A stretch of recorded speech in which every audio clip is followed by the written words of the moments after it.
आज मतलब जो भी लोग सुबह से टीवी देख रहे होंगे, क्योंकि जिस तरीके से चेतावनी जैसा, क्योंकि किसी ने रूस और यूक्रेन के लिए नहीं सोचा था राजीव उस वक्त कि अचानक से कुछ ऐसी स्थिति बन जाएगी, युद्ध छिड़ जाएगा, और वो अभी तक चल ही रहा है, युद्ध खत्म ही नहीं हुआ।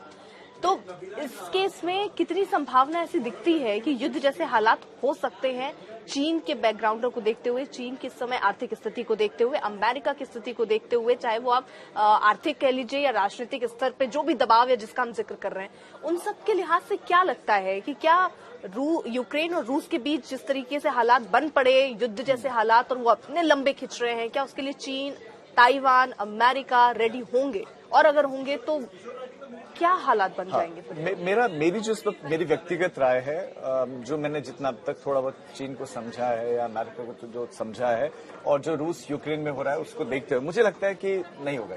ऐसा मुझे व्यक्तिगत तौर पर लगता है, क्योंकि रूस ने यूक्रेन को कमतर आंका। पहला लगा कि चंद दिनों में खत्म हो जाएगा, लेकिन ऐसा हुआ नहीं। फिर उसको सपोर्ट भी लगातार मिलता रहा है, और वो जो लॉजिस्टिक सपोर्ट यूक्रेन को मिल रहा है, रूस उसको रोक नहीं पा रहा है, तो वो लगातार मिल रहा है। नहीं, बट फिर आपने राजीव, उन्होंने अपने उनका जो गोल था, आज जब आप तमाम डिफेंस एक्सपर्ट से बात करते हो, कहते हैं उन्होंने अपना एम्बिशन पूरा कर लिया। और जो ये बात आती है कि उन्होंने अटैक स्लो करने की बात जो आती है, अभी पुतिन का एक बयान था कि हमने तो युद्ध शुरू ही नहीं किया अभी तक, वो जो हमारी ताकत है, जो हमारे बड़े हथियार है, उनका हमने इस्तेमाल नहीं किया। आपने डैमेज कर दिया यूक्रेन को, उसमें कोई शक नहीं है। आज इकोनॉमिकली उनको बहुत वीक किया, उसमें भी कोई दो राय नहीं, लेकिन ज़ेलेंस्की तो वही है ना। ज़ेलेंस्की उनको सत्ता परिवर्तन जो अपने अंडर में वो चाह रहे थे, जो चाह रहे थे, वर्चस्व अभी तक नहीं आ पाया। ज़ेलेंस्की कीव में है, उनका मकसद कीव नहीं था, उनका जो डोनबास वाला एरिया था, आज डोनबास का वो एरिया जो 15 से 20% उनके पास था, वो 97-98% उनके पास। ठीक है, मेरा तो जो मोटिव था, नहीं, मोटिव ये था ही नहीं मेरे हिसाब से। मोटिव रूस का ये था कि जो नेटो के साथ जाना चाह रहा था या यूरोपियन यूनियन में शामिल होने की बातें कर रहा था, वो बातें छोड़ दे। जब हाल में टॉक्स भी इनके होने वाली थी, नहीं हुई, लेकिन उसमें भी यही था, क्लॉज यही था कि भाई साहब आप नहीं जाएंगे वहां। लेकिन ये वो डील नहीं कि वो इसके इरादे अब तक तो नहीं टूटे। वो भी उन्होंने कह दिया कि हम आने वाले वक्त में ऐसा कहीं कुछ नहीं करने वाले हैं। यूक्रेन की तरफ से ये चीजें स्पष्ट कर दी गई। अब ना उनको यूरोपियन यूनियन में शामिल करने की बात चले, उसमें भी कई सारी संभावनाएं इसलिए नहीं, क्योंकि जितने देश हैं उसमें से अगर एक भी विरोध करेगा, और ऐसे कई देश हैं जो विरोध कर रहे हैं, तो उनकी दोनों से आज के टाइम में तो ज़ेलेंस्की की हालत ये है कि वो ना घर के ना घाट के, उनके अपने यहां से भी क्वेश्चन शुरू हो गए। और दिसंबर तक बस देखिए, 4 महीने की और कहानी है, 4 महीने के बाद यही युद्ध पूरा पलट जाएगा।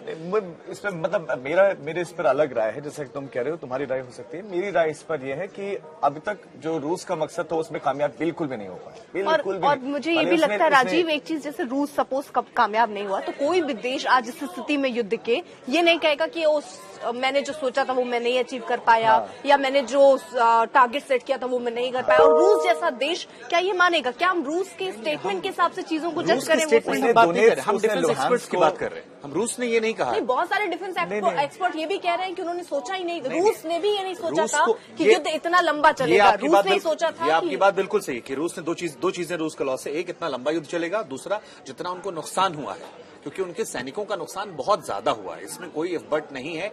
इतना लंबा युद्ध चल जाएगा, ये ज़ेलेंस्की को क्रेडिट मिल रहा है कि भाई आपने लंबा खींच लिया, आप गिव अप नहीं किए, अशरफ गनी की तरह भाग नहीं गए। लेकिन जो कोर मोटिव की बात हो रही है, जो डोनबास रीजन था, जो आपने क्राइमिया लिया था, डोनबास लिया, मारियोपोल से पूरा ब्रिज बना के, अब वो पूरा एरिया उनके पास आ चुका है। तो उनका जो लार्जर मोटिव था, उसमें नुकसान कितना हो उस पर चर्चा हो सकती है। नहीं, मुझे लगता है जमीन वही जो मिला उसी में, वो कहते हैं ना भागते भूत की लंगोटी काफी है, वो ठीक है। मैं भी उस पर जाना भी नहीं चाहता। मैं एक बार फिर से वापस आते हैं इसी पर, ताइवान पर वापस आते हैं। मुझे ऐसा लगता है कि चीन कंपैरेटिवली ज्यादा स्मार्टली यहाँ पर हैंडल करेगा चीजों को।